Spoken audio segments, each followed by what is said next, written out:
You're listening to Lifing Coast to Coast, the live stream podcast where we explore trending topics and personal development, wellness, and the art of lifing in today's ever-changing world. Join us every Saturday for insightful, relatable, and lively discussions that empower and inspire. I'm moderator Miki here with the co-hostesses with the mostesses, Dr. Lovey and Heidi.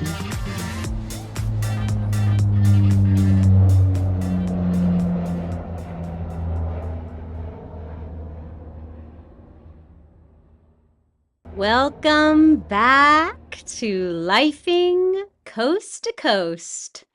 Did you know that over 17 million adults in the U.S. experience depression each year? That's more than the entire population of New York City. But we're not here to dwell in the gloom. Today we're talking about how to combat those blues and bring a little sunshine back into our lives. You know, just the other day, I was feeling kind of down, overwhelmed, unmotivated, a little stuck. But then I forced myself to get outside for a quick walk. That's usually my go-to. Just a quick one around the block, the fresh air, moving my body. It completely shifted my mindset. It reminded me how small, intentional moments can make a world of difference. So let me ask you this, listeners and viewers. If you could bottle up the feeling of joy, what would it look like? What would it smell like, taste like? That's what we're diving into today. Practical tips and mindset shifts to combat those pesky blues, even when life be lifing. So grab your coffee, grab your drink, settle in, let's get started. And hey, remember, we want to hear from you today. So please drop your favorite mood boosting tips or share what's bringing you joy today. And let's kick those blues to the curb together. And speaking of together, hi, Heidi. Hi, Dr. Lovey. How are you both feeling as we kick off this new year? I'm feeling pretty good. Yeah? Yeah, I've made some upgrades to my space. I'm going to talk about a little later, but I'm feeling generally good. You, Lisa Marie? I'm feeling okay. I have some autoimmune stuff that I'm dealing with, and maybe that's another topic for another time about healthcare disparities and being a woman. It's a whole topic. But for today, Dr. Lovey, can you start us off with explaining what's the difference of what we're talking today between like winter blues and the post-holiday blues and then like general depression? Yeah, right. So winter blues refers to a general feeling of sadness or low energy, and this can happen anytime, during fall to winter. And it's because of the reduced daylight hours. And so your circadian rhythm is going to be affected. It's considered a milder form of seasonal affective disorder, whereas post-holiday blues is more of a temporary feeling of sadness or disappointment that comes up specifically after the holidays. Usually activated by the return of like going to a normal routine, and maybe you had some stress, whether it was good stress or bad stress during the holidays. So coming down off of that. So the key difference between winter blues is that it's more related to the change in season and daylight, and post-holiday blues is more tied to the end of festive celebrations for the holiday and the associated expectations. We're discussing winter or post-holiday blues, which is a type of sadness that's not the same as depression. And I just want to make that clear. Sadness and depression are not the same thing. Sadness is a normal or temporary emotion. It's a reaction to an experience, right? Yeah. And it fades with time. You get relief from it. It doesn't disrupt your daily functioning. That's the most important thing for more than 2 months. Depression is caused by a combination of genetic and biological, environmental, and psychological factors. And sadness is just one part of depression. Depression also is going to include anxiety, feelings of hopelessness, loss of interest in pleasure or hobbies. We know that to be called anhedonia, fatigue, lack of energy, feeling down, difficulty concentrating, changes in sleep and appetite, physical pains, even, and then also thoughts of death or suicide is going to be part of depression. So if you experience any of those symptoms that I just mentioned, most of the day, nearly every day for over 2 weeks, and your symptoms interfere with your daily functioning, or you have any thoughts of death or suicide, please reach out to your healthcare provider. We're not talking about that. We're talking about the winter blues and post-holiday blues. Yeah. And Do you experience that? Would you I say? do. I Yeah. do. When the days get shorter, um, definitely it seems like right around August, October, I start to get a little blue. And I also get that a little bit of that post holiday stuff, like the 1st of January, but it doesn't last for very long. Yeah. How about you, Heidi? You experience I it? don't get the post-holiday blues. I'm a mover honor when it comes to that. I'm ready to get the new year started. I'm ready to get it going with a bang. I leave that all behind. I absolutely take my tree down the minute I can. I just want to move on. So that's not a thing. But the sad is that mood disorder that comes in when it's cloudy. And for those of you who don't know, I now live in Florida. I'm from California originally, but I'm in the Sunshine State. And what's really crazy is this week in particular, we had many gloomy days for most of the day, and it was affecting me. And it was something that I experienced, in fact, yesterday. So yeah, is the answer. So with light, I know I'm on the opposite side of the coin here, y'all, and I'm just gonna say that I don't really experience sad in the winter. I experience it in the summer because I don't like the heat, but I've heard that like light can help you during these months, to experience light, and I feel like you know a lot about that, Heidi. I do. I do. It's such an important factor. We are creatures that rely on our circadian rhythm, right? And so, light therapy, they're called light boxes, the ones that people get for the seasonal affective disorder, for the SAD. But what it does is it simulates our natural light. It mimics what's going on outside, and it helps regulate our circadian rhythm, right? And that influences mood and sleep and our energy levels. It boosts our serotonin. It makes that happy hormone get going. It stabilizes us, it promotes well-being. And then melatonin regulation. This is really important when we get into the winter periods, and it's dark and the days are short. We produce melatonin, and this light exposure will suppress the release of that melatonin, which will lower the mood and make us sleepy, right? So sitting near one of these light boxes for like 20 to 30 minutes a day is enough to produce all the benefits without requiring, in fact, you never should stare at these lights. It's not about that, right? So things to keep in mind are talk to your doctor first. In particular, I know it can affect people with a bipolar personality. If it's too much light, or if it's for too long, or you introduce it too quickly, it can induce mania. So please, definitely everybody talk to your doctor before you do your own light therapy at home, right? Basics about the light box: it's supposed to provide 10,000 lux of light. So it filters out any UV light. Be sure and check for that. And then you use it within the first hour of waking up for 20 to 30 minutes. And it should be positioned between 16 and 24 inches away from your face. Okay, so that's about 1.5 to 2 feet away from your face. Make sure it's designed specifically for SAD. Make sure it's got the 10,000 lux, that's the light, and make sure it has UV filtration.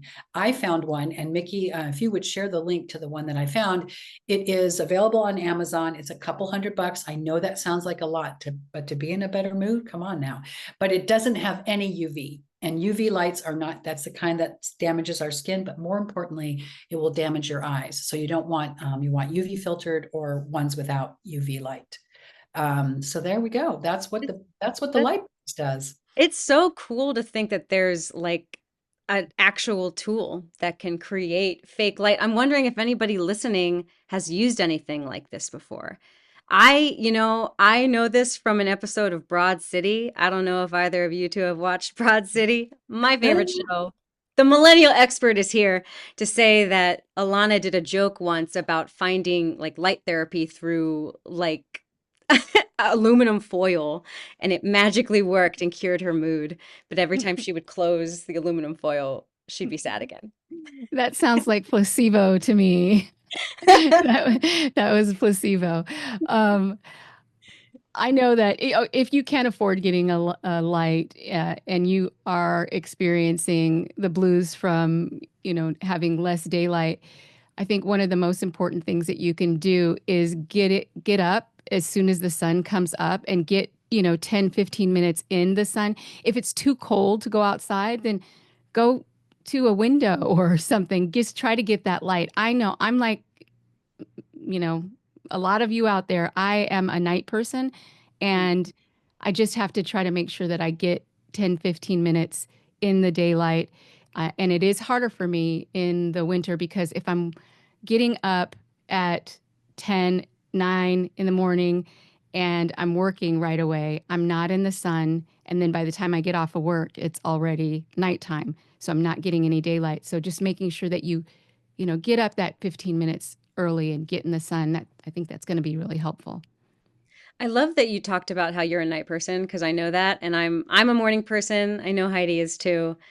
I kind of really like this time of year because of the shorter days, and it's kind of this is what time I like to go to bed.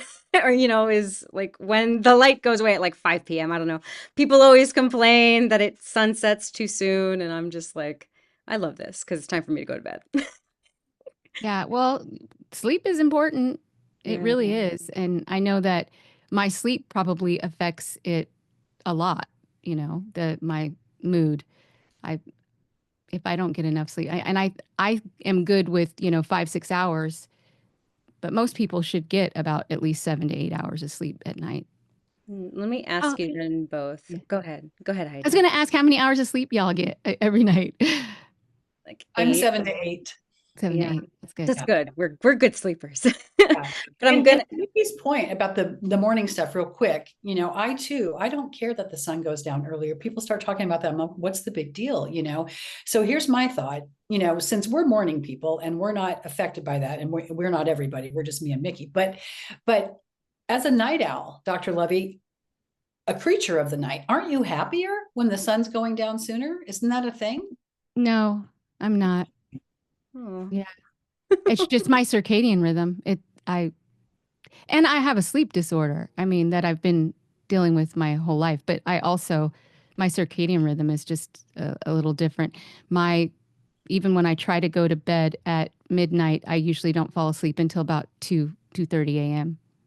Oh, wow. Wow. So, yeah. There's actually an interesting question segue on the live stream.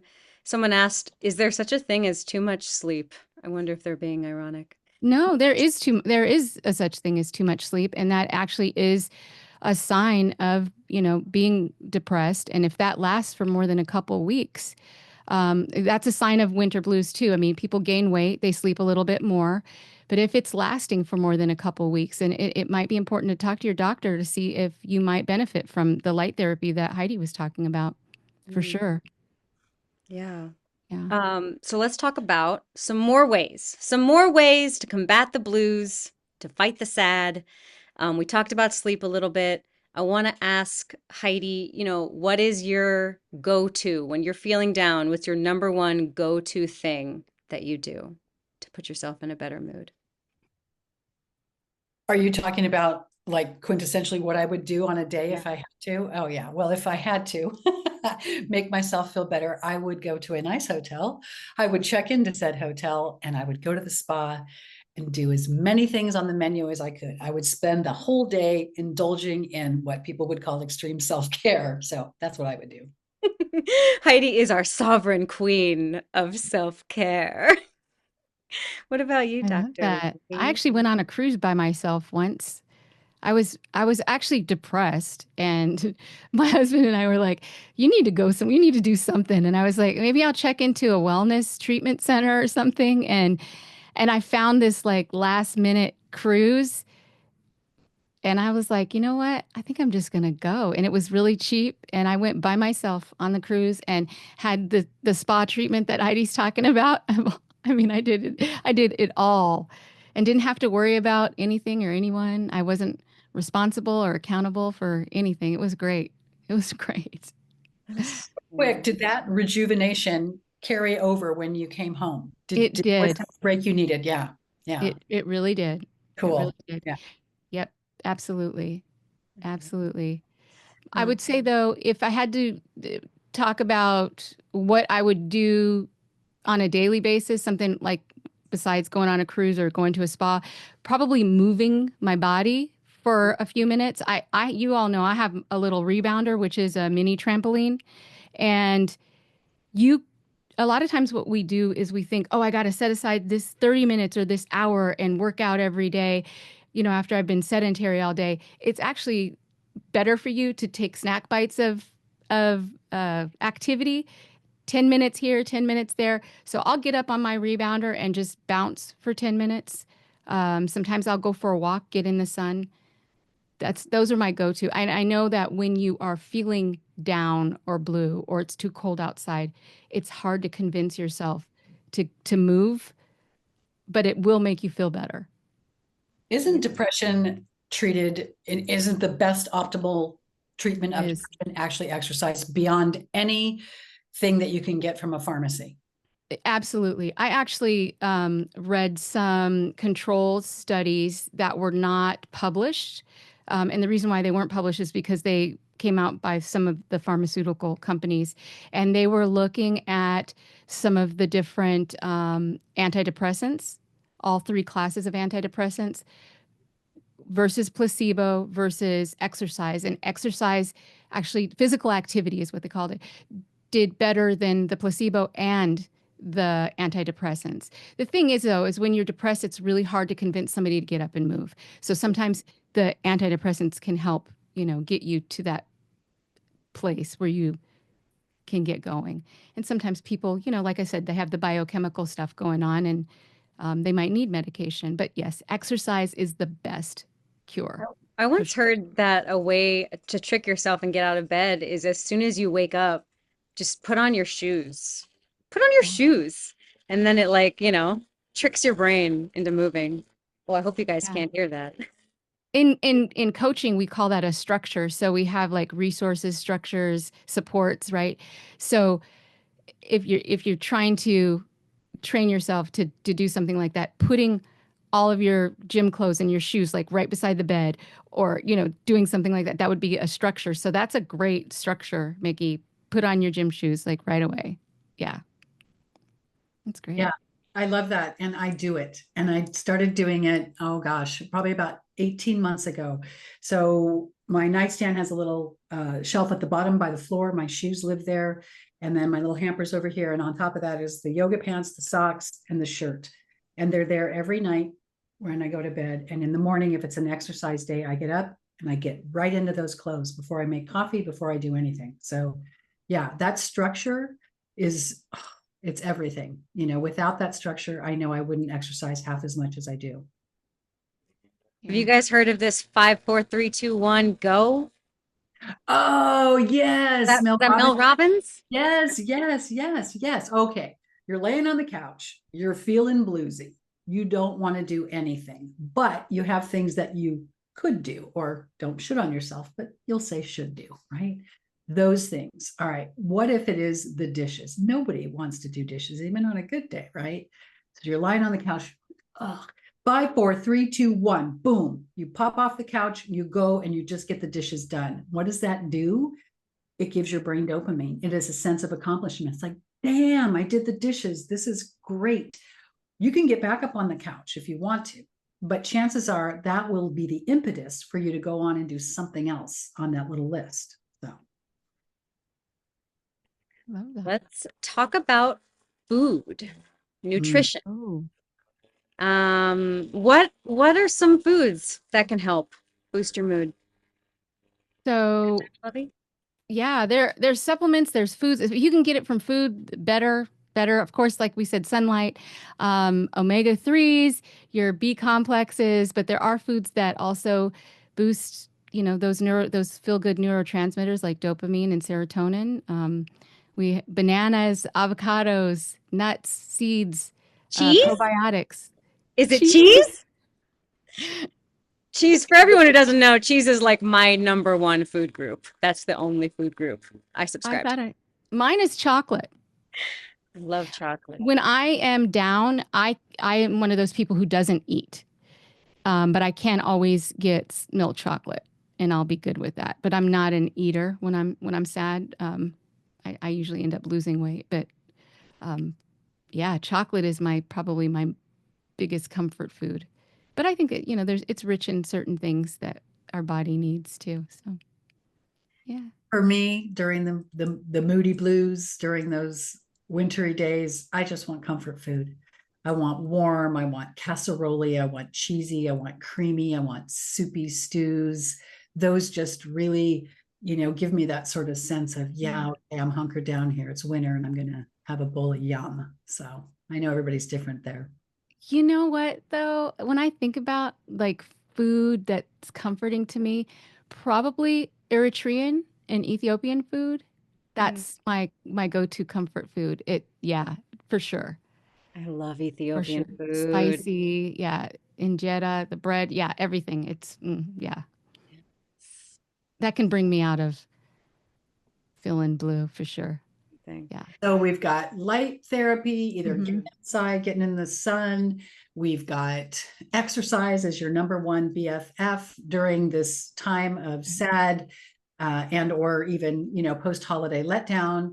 And we've got foods that will boost your dopamine. And, Hmm. I said comfort food because for me that induces the serotonin response that I'm looking Yeah. for. And for Dr. Lovey, it's chocolate. Chocolate, yes. And what about activating our chi? Oh my gosh, Yeah. what is chi? What is chi? Chi is energy movement. It's stimulating, it's enlivening. And so, things you can do to get your chi going is you can take Tai Chi. The name is in it, right? You can take Qigong, and these are engaging, slow, floating movements that are combined with deep breathing, and they enhance our natural chi, our energetic flow. Another thing is acupressure or acupuncture. These target specific energies and meridians in our body to release any stagnant energy or blockages. So you can go get a little acupuncture treatment. Mindful breathing, deep diaphragmatic breathing from deep down, clears away our stagnant energy. And if you can, if it's not too cold or too wet, go outside. A nature walk, connecting to our natural world, even in the winter, will help restore that sense of balance and flow, right? And then energy work. If you've heard of Reiki or other forms of energy healing, those can complement any chi focused activity. And beyond these practices, for which you would, need a practitioner, we can actually change the chi in our own homes. We can create an energetic shift by mindfully decluttering, by reorganizing with intention, by maximizing the light coming into the room, incorporating elements from nature, and personalizing our space, bringing things in that make us happy, that spark joy, as Marie Kondo would say, right? And creating a sacred area, a place to meditate, a place to de-stress and relax and let it all go, right? So if we align these principles to our environment, we can spend those times indoors recreating or reimagining our space. All right. So for me, every year, I personally want to switch things up. I like to redesign my space. So I have a whole new backdrop back here for those of you who don't know me. This is my workspace. I'm on Zoom all day long, and this is where I am. I completely switched this up. I turned my world upside down. I'm upside down Ariel. I call myself that because instead of having earthly things, I have an under the sea world this year, and it makes me happy. It makes me feel alive and vital. That's my word for this year, vitality.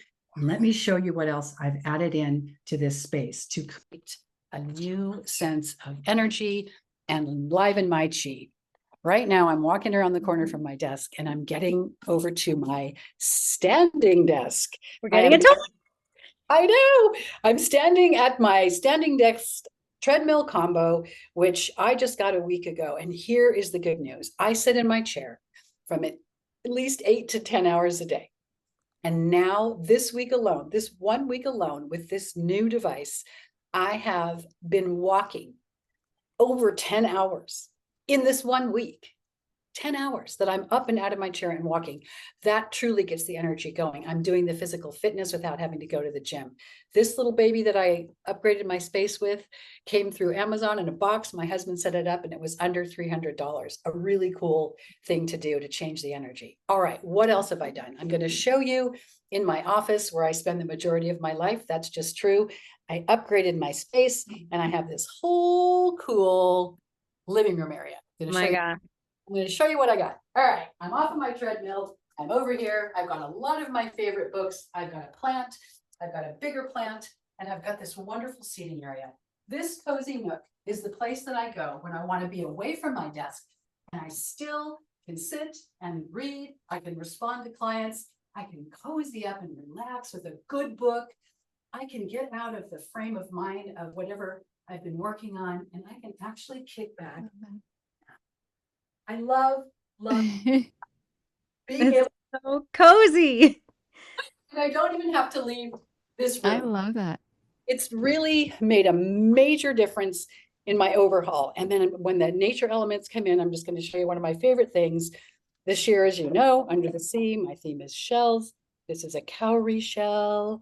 And when I want to get really quiet and really relaxed, I can put it up to my ear and hear the ocean. I know it's hokey, but it makes me happy. No, it's a grounding. That's a grounding. And you know what I was thinking about when you were showing your area there? I was thinking about the connection with clutter and being sad or even being depressed and anxious.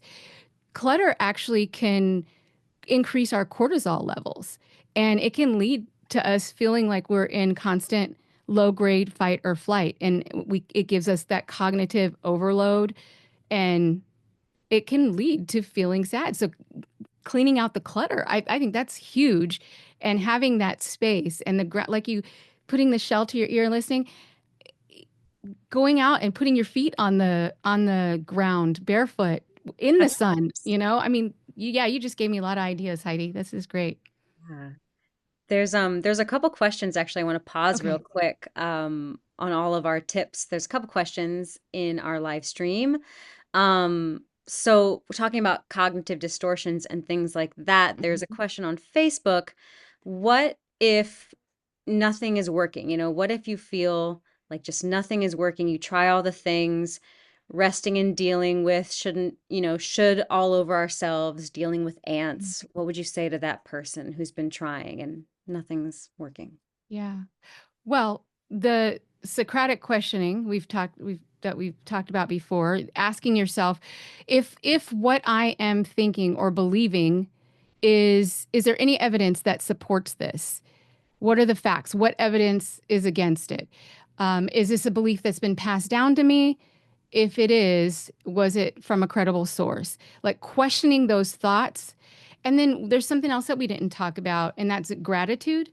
Mm, Gratitude rewires your brain by activating the neural pathways that are associated with positive emotions, and it strengthens those connections in areas related to happiness and contentment, and it weakens the links to negative emotions. So, just even every day, writing down 3 things that you're grateful for, it's going to release the feel good neurotransmitters like dopamine and serotonin, especially if you're doing this practice daily, and it's going to reduce that those overall stress hormones. What are your thoughts about that, Heidi? Yeah, anything we can do to lay down new habits, new neural pathways that will stimulate our feelings of well-being. When you write in a gratitude journal, or if you do it like I do, I'm not writing mine down. I wake up in the morning and I open my eyes and I take in the world around me and I name one or two things that I'm grateful for upon waking. And sometimes it's just like, oh, I slept so well last night. I'm so grateful for my comfy bed, little things. And then at the end of the day, the same practice. I go through all the things I'm grateful for in that day. It just, gives me that sense of appreciation of my own life and things that I've done. We don't commend ourselves enough, right? So it gives us an opportunity to focus in on the good things that we're doing, because the ants that Miki highlighted there, those are automatic negative thoughts. And we, as humans, we have more negative thoughts than we have positive thoughts. Like, it's crazy how much more. It's like 80% of our thoughts are negative. Yeah. It's a weird thing. But how do we counteract that? By being grateful, by commending ourselves, right? By putting good, nutritious food in our body, right? Like, it's okay to have the chocolate. It's okay to have the cheese. It's okay to indulge in the comfort food, but have a salad, have a side of veggies, give yourself that thing where your brain goes, good for you, girl. You had greens, those are all things that, rewire our brain and help us be healthier on the regular. Absolutely. Absolutely. And like you said, Heidi, our brains are wired for negativity bias, and it's for survival. It's not just there for us to just be negative. Our brains are going to notice something negative to help us to survive, and that's why it's there.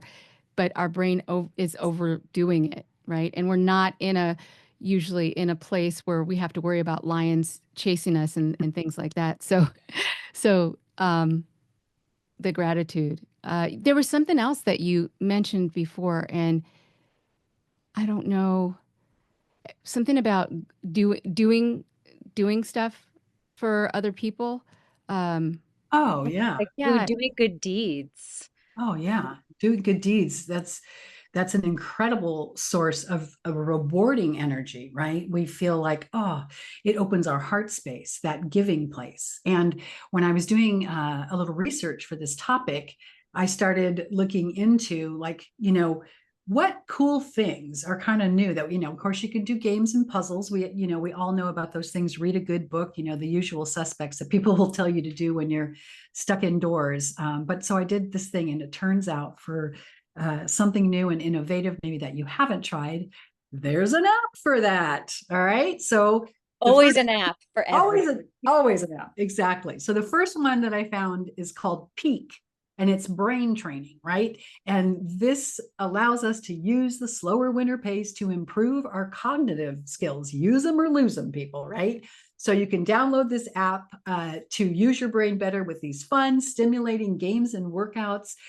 They're designed to push you hard with short, intense time spurts to them, and they're designed around our lives. So, they're challenging skills, but they help our focus, they help our memory, they help our problem solving, our mental agility, and more. So I gave links to all of these things that I found, and Miki's going to put those in the chat for everybody. But this one's so fun, you guys. This next one is called Dance Reality, and it's learn to dance in AR. And Dance Reality uses your smartphone or your tablet to place footprints on the floor in front of you, and you look down through your phone and you step on the footprints and follow the animation to practice common dance patterns. It's really cool. So it can get you started and get you cool. at home, right? Oh, that's so fun. I'm so excited about trying this one. And this next one is all about that feel good space. So I'm glad that you brought that up. So this one's called Share the Meal. And the next time you're deciding to order an Uber Eats on a cold, wintry, or rainy night, it's just as easy to order food for a hungry child. Share the Meal raises funds to feed people and help build a world with zero hunger. And so users go on it, they tap it on their smartphone through the app, and they can donate 50 cents or whatever to feed one hungry child for a day. So when your Uber Eats gets delivered at your house, and you sit down to have that comfort food, those fries and whatever you just ordered, you can feel good in your heart, having done something that day to help somebody else put food in their tummy. So that's kind of cool. And then from the really cool stuff to kind of the silly stuff, but who doesn't need to shake their sillies out when we're shut in during the winter? This game is called Goat Simulator. Oh my all right. So this goat simulator game is all about causing as much destruction as you possibly can as a goat. And it's a completely stupid game. And to be honest, you should probably be spending your money on something else like a hula hoop. But sometimes we just need to be goofy. And Like, explain how that works. I can't I, even I need more picture it. information. Yeah. so you open the game and there's a goat. There's a couple of goats, but they're out just eating in a there's the usual suspects in the field. There's a can and there's things to jump over and whatever. And so your goat can get rocket boosters. Your goat can do some stuff. I got to say that your goat can do some stuff. So it's a video game and it's about, this being a mayhem goat. That's the best way I can describe it. That's hilarious. Yeah. I love games with animals and pets, you know. You can never have enough. So When those are you a few things that I found. Yeah. That I love that. I love it. When you started talking about goats, I think it was you that told me about goat yoga before. I thought you were going to talk Oh, about goat goat yoga. yoga is a thing. I know people who have gone to goat yoga. I want to go to goat yoga. I won't yoga. I'll just hang out with goats. That sounds amazing to me. That's great. That's funny. I got a couple other questions over on Okay. Instagram. Really Um, quick, yeah, let's say, okay, y'all are watching Lifing Coast to Coast, and we're talking about winter blues and after holiday blues or, New Year blues and add. what you can do to combat it. All Yes, right. please check out our website if you haven't already. It's www.lifing.services. And here's a question, kind of going back to moving around your environment, changing up your chi. What if you feel like everything is so overwhelming that you don't know where to start with improving your environment? Like, where would you first start? I think this is for you, Heidi, if you're Yeah. just like in a mess. The declutter process is where you start first. So you get 3 bags, 3 boxes, whatever you have on hand. And one of those bags is keep, one of those bags is donate, and one of those bags is trash. And you start going corner to corner, wherever you see the clutter, whatever makes you the most uncomfortable in the room, go to that space first. And if it's something that you love, but it doesn't belong in the space, it goes in the keep pile. If it's something that you no longer use or no longer love and it's useful, it goes in the donate pile. And if it's something that is outlived its usefulness, then go ahead and put that earmarked for recycle or for trash. This simple act will give you dopamine, just what I just described there. And then you don't have to go anywhere with these bags. I don't want to overwhelm anybody that's already overwhelmed. All these bags have to do is either go closer to the door. If you want to take them all over to your car, great. But if they just go closer to the door and they're out of the room that you're decluttering, don't leave any of the old clutter in the space that you're clearing. This will open up the energy, the chi that we were talking about earlier. So that's rule 1. To keep motivated, I'm going to, give you the next rule for me. What is something that you really need or want? Remember, we're supposed to have something in the room that makes us happy, so it could be a new pillow for your favorite chair. It could be a candle. You maybe love the smell of jasmine, whatever that is. Go ahead and get yourself something that's going to spruce up your new space. Get that on order so that you're excited for it to come. And when it does arrive, what it does is it reinvigorates the project. It's like, ooh, my pillow and my candle came. I'm so excited, right? And that keeps that project alive and moving. So I hope that answered that one. Yeah, that's a great answer. It scared me when you said start with the one that's most overwhelming first, because I have a junk drawer and that's overwhelming. Yeah. Same little piles. And if it's a drawer just on the counter, yep, I need that. I really don't use that. No. And why'd that receipt stay in there since 1999? Oh, it's like you're looking in my junk drawer. Um, there's another important question that somebody asked. How long does this, like people typically are in sad? Like, is there a time of year when it gets better in Oh yeah. general? Yeah.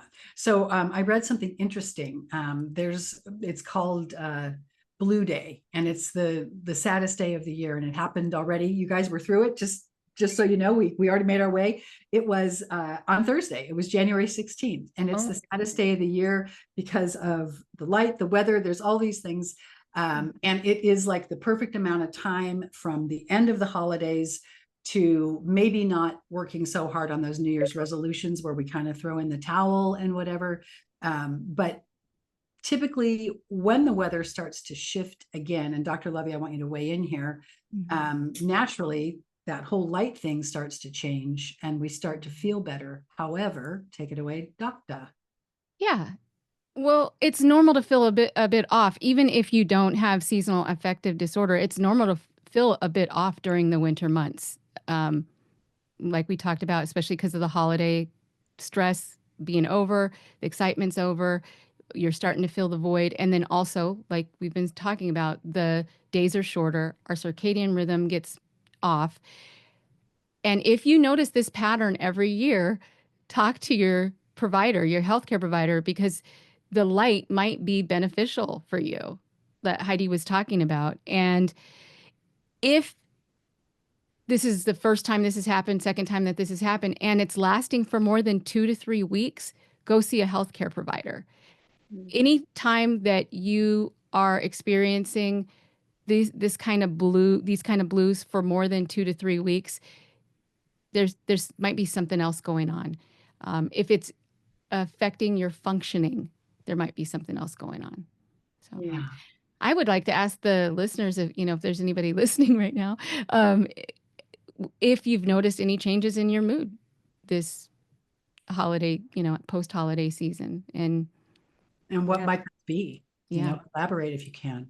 yeah. And, let's talk a little bit about, the obvious things that we tend to do when we're home alone or home not alone, but just home a lot. Social media, the Mhm. impact that can have, right? Dr. Lovey, Mhm. go ahead. Yeah, yeah, that scrolling through the perfect vacation photos, or, you know, we talked about resolutions last week that make us feel like we're falling short, and we're looking at all this stuff. We're doing the downward and upward comparison. We have to remember that this is not, you're just looking at a snapshot of what people want you to see, right?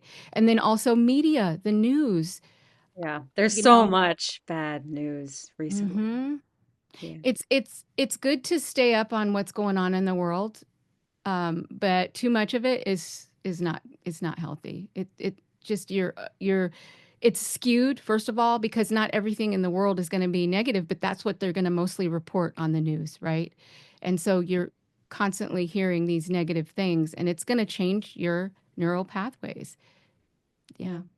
The irony is not lost on me. Of course, we are coming to you all from through social media, but we're Mhm. the good guys. Um, yeah, but definitely like limit your screen time. Is that a good thing If Yes. to you say? are Well, feeling, let me just be in the moment. Like if you are mhm. scrolling and you notice that you're not feeling better, and in fact, you may be feeling worse, you're going in the wrong direction, Yeah. right? That Mhm. is Mhm. not, conducive to trying to feel better. We have Yeah. to shift the energy. I would do a 5, 4, 3, 2, 1, and I would get up and go do something, either tasky or something fun, like kicking on some Motown and dancing around the living room. Shake it up. Absolutely. Speaking of Limiting tasks, your scroll. Oh, I'm sorry. I was just going to say limiting your scroll time. That's huge. And then the other thing is limiting your social media, getting on your phone, watching your TV, any of that stuff a couple hours before you go to bed, because like Heidi was talking about, the melatonin, your pineal gland is supposed to secrete melatonin to help you go to sleep, and it can only do that if you're not in these artificial lights, right? So you have to have that shutdown time, and the blue light in your phone does affect the pineal gland. The pineal gland thinks of it as sunlight. hmm So limiting that, I always say only sex and sleeping in the bedroom. That smart. I'm a big Wise. fan of the two S's in that room only as well. right. I I mean, know I it's do hard. love TV, but I know it is. Yeah, it's hard. It's hard for me. Yes, only sex and sleep. That's it. Someone was asking about if there's a good app that you recommend or some sort of tool you use for your to-do lists, for your tasks? Um, I love Google Tasks. Like I just use the Google Suites all the time, so I know that that's what I got. But is there any other apps that you all know of that? This app is called Paper and Pen. Mhm. I'm old school. This is the boomer way. That's That's funny. I the use a boomer. paper and pen. No, that's good. No, it's really good because then it's like you're actually, doing it and putting pen to paper. Something about that helps your memory, I think. Oh, When you it see absolutely it. does. Yeah, Yeah. yeah, for sure. I think that's the Gen X way too, not just the boomer way. Paper and pen. Sweet. It's But both ways. I get the app thing. The other thing, as long as we're talking about music and getting up and dancing around the Oh, living room, Yeah. what a great time to create an uplifting playlist on your Spotify or whatever music, oh. like think of all the songs that make you feel really good. And even, and we've talked about this before, Dr. Lovey and I both utilize this technique. She listens to music that makes her sad. I do. I watch movies that make me cry. I do. Me And too. the way this comes into play, everybody, is how sometimes you just feel that heaviness upon you. Mhm. And it's like the weight of the whole world is on your shoulders. And you might not be able to actually put your finger on the why. When that happens to me, I go to my she space and I watch the same movie every single time. It is not a sad movie, by the way. It's an uplifting movie. And I'll just tell you what it is because people are like, why didn't you tell us what it is? And I don't tell people typically because they're like, what the hell? But the movie that makes me cry from the second the credits roll in the beginning throughout the entire body of the film to the end of the last credit that I watch till the very end and the music just keeps playing is Secretariat. It is a story that is a true story, but it's a women's empowerment story. It's an amazing coming of age story for me because I was a little girl during the Secretariat years. I watched him win that Triple Crown race. I was a horsey girl. So it has all the elements for me. But I know, Dr. Levy, you utilize this too. Tell us your experience. Yeah, I'm thinking back to being 13 and that was my, really my first bout of major depression. And I remember putting on some of my Prince and just the saddest songs that I could even play. And I wallowed in it and just felt it and cried. And for me, it was like, he gets me. Yes. And it made me not feel so alone. It felt like I felt validated. It felt like somebody understands what I'm experiencing. And I was allowed to feel the feeling and experience it. As far as movies go, I like watching Moulin Rouge for some reason. Every time I watch it, I cry. Well, I, she's the I love best. musicals. I love Moulin Rouge. Yeah, I cry every time. Every time. Yeah, and honestly, just hearing you say that made me feel not alone because I love to move through the emotions because I know for me, I trust myself enough to know that my feelings can't hurt me Mm-hmm. and I'm just gonna feel them. And there was a little comment on Instagram, isn't there data where the release of cortisol when crying and the benefit of positive hormones coming out? Absolutely. Oh, definitely. And crying, especially if you get into a real crying, like a grieving cry that is prolonged and whatever, it releases oxytocin and endogenous, this is one of Dr. Lovey's words, opioids, otherwise known as endorphins. And Mm-hmm. these feel good chemicals can ease both physical and emotional pain. And Yeah. once those endorphins are released, your body can go into a bit of a real letdown stage, but that oxytocin can actually give you a sense of calm or well-being. And I know you know Yeah. more about this than I do. So No, that was perfect, Heidi. You explained that so well. And I think one of the most important things in what we're saying right here is not bypassing we're not saying don't acknowledge it. As a matter of fact, I have my pillow here, Yeah. oh, the my emotions emotions wheel. pillow. Just being able to identify what's going on Mhm. and going through what you were saying, that lamenting, that grieving, the loss that you're experiencing, whatever it is that you're going through, being able to identify it first and then sit in it and release it, that's the only way that you're going to be able to move forward. I say all the time, repression equals depression. If you're pushing down or you're ignoring or you're not even aware of what you're feeling, it will lead to depression. And you will need to go see a medical provider and all the stuff that we're talking about right now. You might be even past that point if you're continually repressing. Also, talk therapy can be very helpful for some people. Mm. Coaching, right? Yeah, What absolutely. what This year, brings you go what ahead. brings you contentment? I was just going to say what bring like just to everyday contentment. What helps bring you to that, Mickey and Heidi? For me, I love routines. I love checking things off my to-do list, and I love doing things every day, to make sure I've done them. Like going for my walk every morning, listening to a song, and yeah, feeding my cat. My cat is the answer. Always, duh. Animals are such a source of comfort, and they also increase those love hormones as well Mhm. as for everybody who is trying to replace dopamine. Maybe you're doing dry January, petting your cat, petting your dog. It gives you dopamine. Check it out. Gives your cat or dog, your pet, whatever you're petting your tortoise, it gives them dopamine too. It's cool. So there's all kinds of things we can do that are just natural and readily available that we don't have to know this, we just do these things, right? Yeah. For me, what brings the most sense of contentment in my day is maintaining my personal energy level and not doing things to excess such that I drain myself.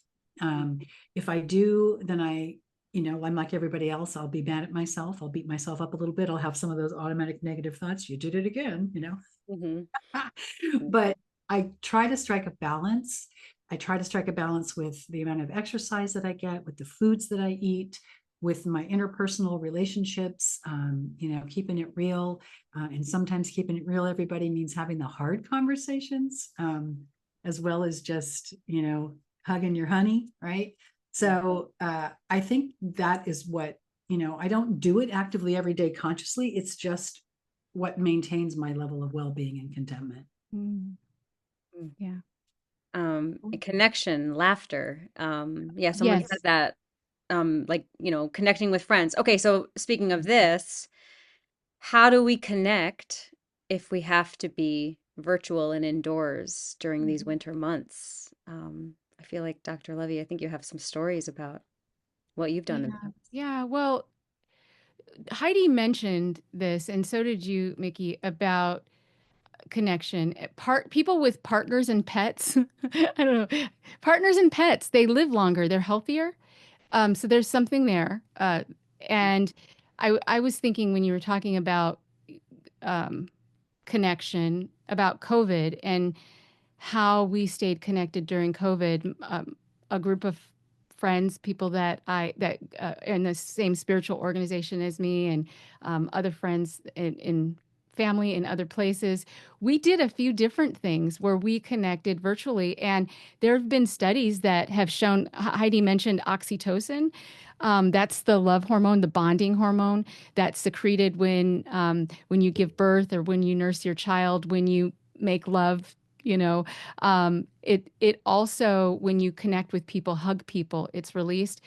But they're finding that if you look in the camera and somebody else is looking in the camera and you're able to look at them, that it also secretes oxytocin. And so during COVID, I mean, we did all kinds of things because my family was all spread out in Maryland and Arizona and California, and we had a a family brunch, and I ordered food and a bottle of champagne for some of my family members. Um, and we got together and had brunch at the same time, all of us. So And wait, you sent the food and the uh-huh. champagne to all these different states, and then you all gathered virtually and Yeah. broke bread and toasted and all that. That is so Mhm. cool. Yeah, it was so much fun. And then the kids, we had a pool at the time and stuff. So the kids were swimming and coming back to the camera and, grabbing food, talking, saying hi to. And so my dad, my husband's mother, my son, who was, in another place at that time, it felt very connected, and that was really helpful. I had a friend who had a birthday party, and she invited all of us, and we met online in Zoom. There was probably like 50, 60 of us on Zoom, and it was wild. It was so wild. We played games. We played scavenger hunt. So she had this list of things, and whoever brought it back the fastest, and whoever brought back the most of those things that were on the list, she sent out like gift cards and gave prizes and stuff. It was hilarious. It was so much fun. So cute. Yeah. I was Like what? so not cool or engaged or having fun like that during COVID. And we didn't know each other then. Damn. I know. No. I know. Yeah, my No, family play games, but not like a scavenger hunt. That sounds so cool. Like what would you find? Like like, a paperclip, or the one that stumped everybody, which is wild because nobody carries cash anymore. I think it was like, who has a $2 bill? Oh, No, oh, there was one person who had, and I was like, what? That's not fair. She probably already knew what was on the list ahead of time. oh, now we know Dr. Lovey's one of those. cheaters. No, I'm terrified of $2 bills. That's a whole other podcast. Yeah, that's my phobia. They I'm scare me. actually not very competitive. I'm one of those people that people, if you want to have fun, then they like playing games with me. But if they're like really into competition, they're like, oh my gosh, she's clowning again, and she's not taking this seriously. It She's is, letting after me all, win, or, a whatever. game. Yeah. The whole game. Right. Right. Oh. Well, we are at 5 minutes. Okay. We did really well with time today. I'm very proud of us. This has been amazing. Such a good conversation. I hope everybody has some ideas that they can take with them. Do we have any final thoughts of, where to start if you find yourself sad? Yeah. Where do we start? Contentment doesn't have to be big. It doesn't have to be expensive. Heidi mentioned a lot of those things.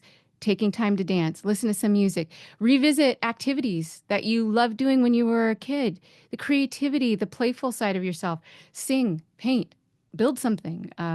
Cook. Spend time in nature, declutter, like Heidi was saying. Nourish your body with mood boosting foods, Or chocolate or cheese. or chocolate. Or cheese.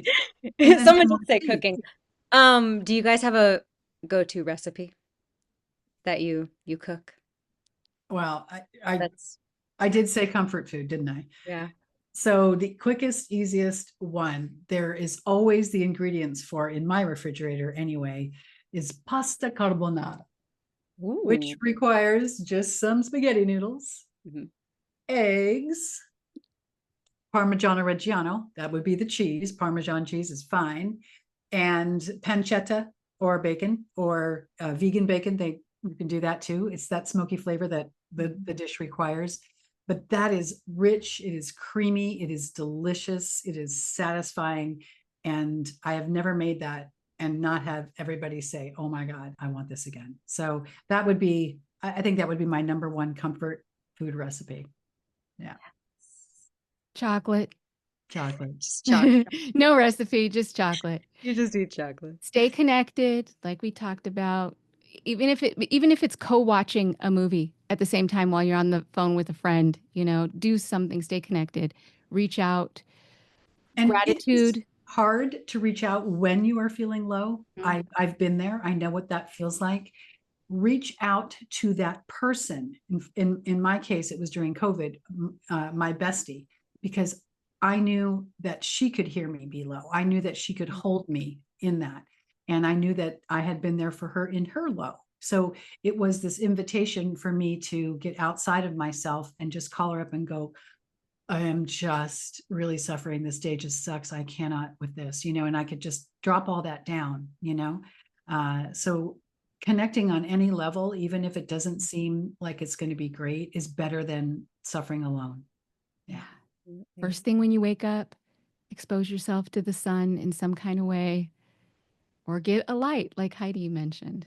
These lights are really cool, everybody. If you are truly struggling, use the link, go on Amazon, check it out. This one is $200. It doesn't have to be that one. They have them in the $35 range as well. Just make sure that it doesn't it has the UV filters. All right. Make sure you're not going to sunburn yourself. That's important. Yeah. All right, this is our live stream. We're signing off here of the live stream. Please follow us, rate, comment, review, subscribe. Find us on the podcast channels everywhere. We're everywhere. And check out our website, Lifing.services. Bye, y'all. Yeah. Thanks, everybody. Thank you. Bye. All right. So I think it's so important to honor our emotions, the feelings that we're having, because we need to do that and try not to necessarily fix them, because there's signals to what's happening inside of us, and sitting with them, identifying them, sitting with them for a little while. I think that's really huge. So yeah, allowing them to wash over you, to fill you, whatever that feeling is. And it's okay to be like, I'm just really damn sad, or anger, whatever the emotion is, could be frustration. Just name it, claim it, own it, feel it. It's okay. It's actually good for us to do that. Yeah, absolutely. Somebody had mentioned, I think it was Lee, about tapping. I have not used tapping for the blues. I've used it for anxiety. I've used it for pain. And then I do that with my grandchildren. I, go through the tapping. Even though I'm angry right now, I know I'm safe and secure, or I'm loving and lovable, whatever. But we'll go through all the tapping and do that. But I've never done it for the blues before. And I don't know what the literature shows about how effective it is for depression or for feeling sad. I know that it works well for anxiety and pain and anger, though. So, yeah. So good. You two we should write a book. We should. Wealth of knowledge over here. In our spare time. You want to do that tomorrow? Yeah, let's do it tomorrow. I'm on a plan tomorrow. All right, y'all. We will see you next week for another. And what would the name of the book be called? I got to say this. We know shit. It would be Fuck Them, I think. If Heidi wrote a book, it would be called Fuck Them. That's a teaser for another episode. I think that's Heidi's favorite saying. I don't know. Uh-oh. I don't even say the F word. I usually say F that or whatever, but I had to be true to Heidi. I think that was... Yeah, it has to be a direct quote. All right, I love you both, and we will see you all next week. All right, see you next week. Bye-bye. Bye, everybody. Keep lifing. Life keeps lifing. Thank you for listening to Lifing Coast to Coast. Join us every Saturday for insightful, relatable, and lively discussions that empower and inspire.